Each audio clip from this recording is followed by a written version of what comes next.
চৌধুরী বাড়িতে নোহা আর অয়ন হানিমুনে গেছে।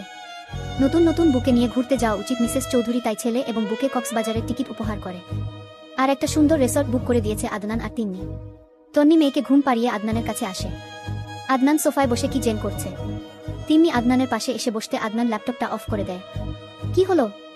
আমার মহারাজ কি দেখছিল যে আমি আসাতে বন্ধ করে দিতে হলো? সব সময় এসব কেন ভাবো তিন্নি? এক সন্তানের মা বাবা আমরা, ভুলে যাও সেটা? আমার কাজ শেষ, তাই বন্ধ করে দিলাম। তিন্নি আদনানের ঘাড়ে মাথা রেখে বলে, ভাইদের বিয়ের প্যারায় তোমার সাথে ভালো করে কথা বলতেও পারিনি এই কয়দিন আমি। আদনান তিন্নির হাতটা নিজের হাত থেকে সরিয়ে বলে, এখন আর নয় তিন্নি, আমি খুব ক্লান্ত। জানোই তো আমার আজ প্রায় 200 মতো পেশেন্ট ছিল সিরিয়াল এ। তিন্নির মনটা খারাপ হয়ে যায়। তবে আদনানের বিষয়টাও সে বুঝে, তাই আর কথা বাড়ায় না। তাহলে চলো ঘুমাতে যাই। তুমি যাও, আমি ফ্রেশ হয়ে আসছি। তিন্নি শুয়ে পড়ে। মেয়েকে বুকে নিয়ে তিন্নি ঘুমিয়ে যায়। তিন্নির ঘুমানোর পর আদনান তিন্নির পাশে শুয়ে পড়ে। অন্যদিকে পিঠ করে সেও ঘুমিয়ে যায়। ভোরবেলা রাহি হঠাৎ করেই ঘুম থেকে উঠে যায়। তিন্নি রাহিকে ঘুমের মাঝেই কোলের মধ্যে নিয়ে আসে।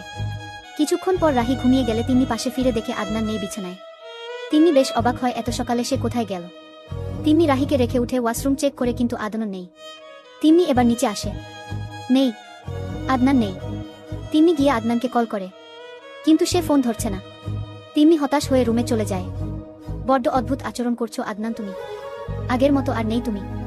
ধূর, সব সময় বেশি ভাবি। হয়তো কাজের অনেক প্রেশার, কিন্তু আমায় বলবেও না। তিন্নি নিজ থেকেই এসব ভাবতে ভাবতে উপরে গিয়ে মেয়ের সাথে ঘুমিয়ে যায়। নিজের প্রাইভেট মেডিকেল এর কেবিনে বসে আছে আদনান। আমার সব প্ল্যানে নির্ঝর পানি ফেলে দিল। মানে বিষয়টা অদ্ভুত, তাই না? নির্ঝর আমার সালা বাবু।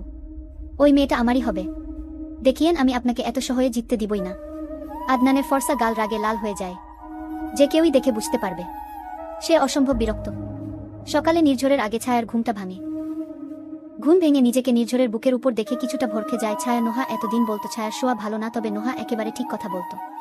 ছায়ার শোয়া মোটেই ভালো না। ছায়া ধীর গতিতে নিজেকে নির্ঝরের শক্ত হাতের মাঝ থেকে ছাড়িয়ে নেয়। তারপর নির্ঝরের বুক থেকে নিজের মাথাটা সরিয়ে উঠে সোজা ওয়াশরুমে চলে যায়। ছায়া চলে যাওয়ার সঙ্গে সঙ্গে নির্ঝর চোখ খুলে তাকায়। মেয়েটা সত্যি পাগল। আসলে নির্ঝর জেগেই ছিল, তাকে অফিস যেতে হবে। কিন্তু জাগার পর ছায়ার ঘুমন্ত মুখটা নিজের বুকে দেখে ইচ্ছে করতে লাগল আরও দেখতে। তাই জন্যই এতক্ষণ শুয়েছিল। নির্ঝর উঠে অন্য ওয়াশরুমে চলে যায়। ছায়া বেরিয়ে দেখে নির্ঝর রুমে নেই। তাই সে চটজলদি নিচে চলে যায় নাস্তা বানাতে। দ্রুত নাস্তা বানিয়ে টেবিলে রাখতে দেখে নির্ঝর ফর্মাল কাপড়ে নিচে নেমেছে। ছায়া তা দেখে জিজ্ঞেস করে, অফিস নেই? আছে, অফিসেই যাব। তা ইউনিফর্ম পরবেন না? না, কাজ আছে আজকে। ফিরতে দেরি হবে, খেয়ে ঘুমিয়ে যেও। ছায়া নির্ঝরকে খাবার দেয়। নির্ঝর খাবার খেয়ে বেরিয়ে যায়। ছায়া কেন জানি না একটা অদৃশ্য শক্তি অনুভব করছিল। মনের অজান্তেই মন চাইছিল লোকটা একবার ফিরে তার কপালে চুমু দিয়ে যাক। নিজের চিন্তায় নিজেই বাদ দেয় ছায়া। কিছুক্ষণ পর খাবার প্লেট গুছিয়ে উপরে চলে আসে। তার কেন জানি না আবার ঘুম পাচ্ছে। সে ঘুমিয়ে যায়। মেজর আজকে কাজের জন্য ভীষণ ব্যস্ত। একটা ছিল ডিউটি, সেই ড্রাগগুলোর ইনফরমেশন দ্রুত কালেক্ট করে নির্ঝর। ড্রাগসগুলো ঢাকা থেকে আসছিল। রাজশাহী বাংলাদেশের সীমান্তবর্তী একটা দেশ। সেখান থেকে পাচারের সুবিধা আছে। একবার ইন্ডিয়া গেলে এগুলো আরও সহজে নানান দেশে ছড়িয়ে পড়ছে। বিষয়গুলো খুবই ভয়ানক। এর পেছনে আছে অনেক বছর পুরনো কোনো ব্যবসায়ী। না হলে এত সূক্ষ্মভাবে কেউ কোনো কাজ করতে পারে না।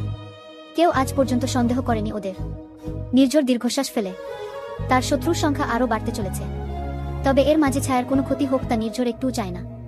রাত 1:00টা পর্যন্ত নির্ঝর অক্লান্ত পরিশ্রম করে। ছায়ার খোঁজ নেয়নি দিনের মধ্যে একবারও। বাসায় এসে নির্ঝর সোজা ডুপ্লিকেট চাবি দিয়ে দরজা খুলে ভেতরে চলে আসে। ছায়া নিচে নেই, তবে হয়তো উপরেই আছে।